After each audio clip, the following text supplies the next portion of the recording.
Picture this: cities bustling with innovation and creativity, where skyscrapers reach for the sky and technology serves as a catalyst for progress.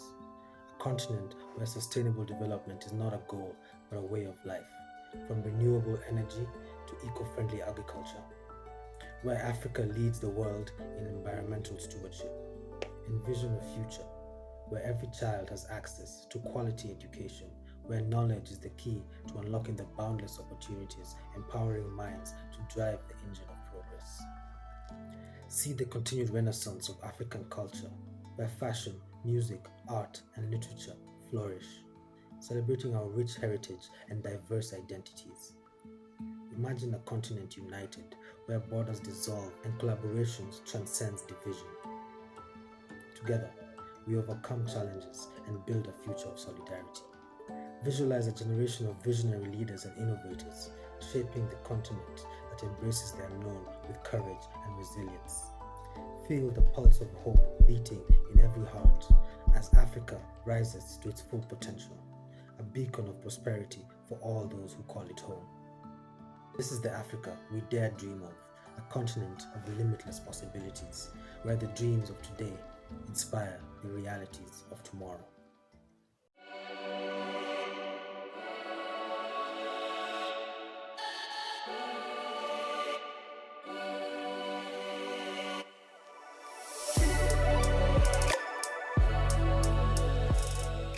Greetings.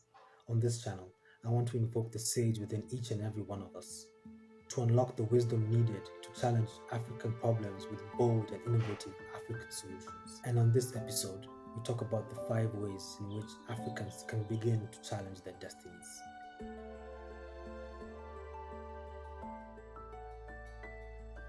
Unfortunately, what should be our greatest strength is our greatest weakness.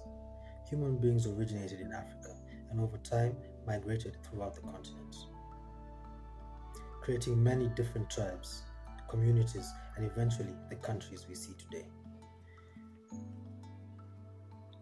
Africans are the most genetically and linguistically diverse people on the planet, with 520 languages spoken in Nigeria alone.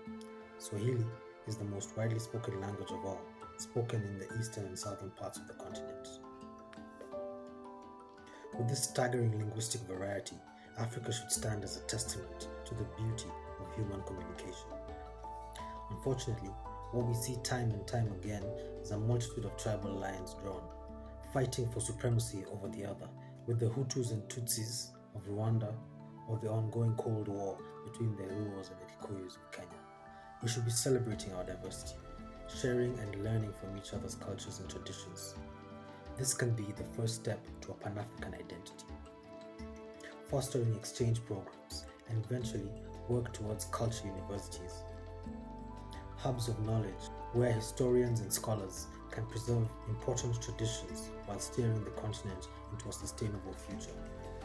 And we should all be historians and scholars in our home right.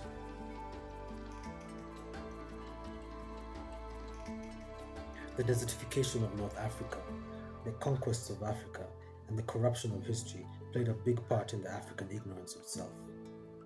North Africa was once teeming with life, but the formation of the Sahara that followed means that people had to migrate south, leaving behind a wealth of knowledge now lost to the sands of time.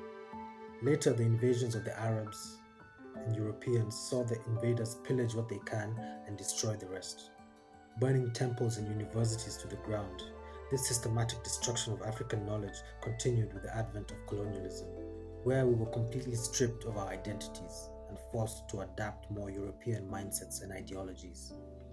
And even today, we aren't taught the correct history in schools. What we learn about is Western history, which is heavily doctored, where we're made to feel inferior, perpetuating the lies that Africa hasn't made any contributions in history. African studies remain dominated discursively and institutionally by non-African scholars. It's this lack of pride and self-determination that has held Africa back from achieving our true potential.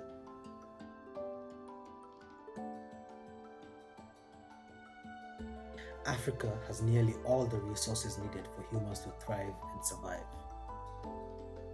Unfortunately, that made Africa the #1 target for conquest. The Arabs had a saying, against the camel's mange, use tar, and against poverty, make a trip to the Sudan. The Sudan meaning Africa below the Sahara. This highlights just how much wealth was to be made in Africa, and the ravaging of her resources continues to this day. Unfortunately, one valuable resource was free human labor that had all the genetic material to survive any environment.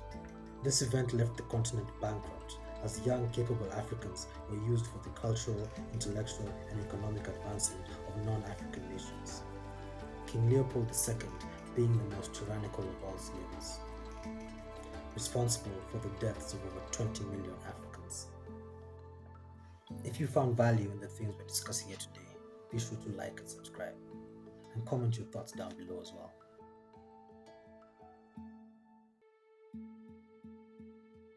This segment probably needs its own episode, which I will do in the near future. The human error aspect forms from naivety and corruption. The kings of the past were naive in dealing with invaders of their land. A lot of them had a moral code which seemed to override their need for self-preservation. They assumed their enemies had the same nature and social disposition as them. Obo Aware, a king from Benin, is quoted as saying, "Never make a stranger suffer, and whatever else you may do to a foreigner, you must not kill him. Forgive his transgressions, because he does not know the laws by which you live. Give him time and teach him the laws of your land." King Obo Aware, King Pai, and King Vemanzenga are just 3 examples of kings who had a turn-the-other-cheek approach in dealing with their invaders, which subsequently led to the destruction of their respective kingdoms. These days, the corruption of African politicians by Western nations keeps Africa in a subservient state, and every time there is a leader worthy of leading, he is either assassinated or deposed by Western-backed coups.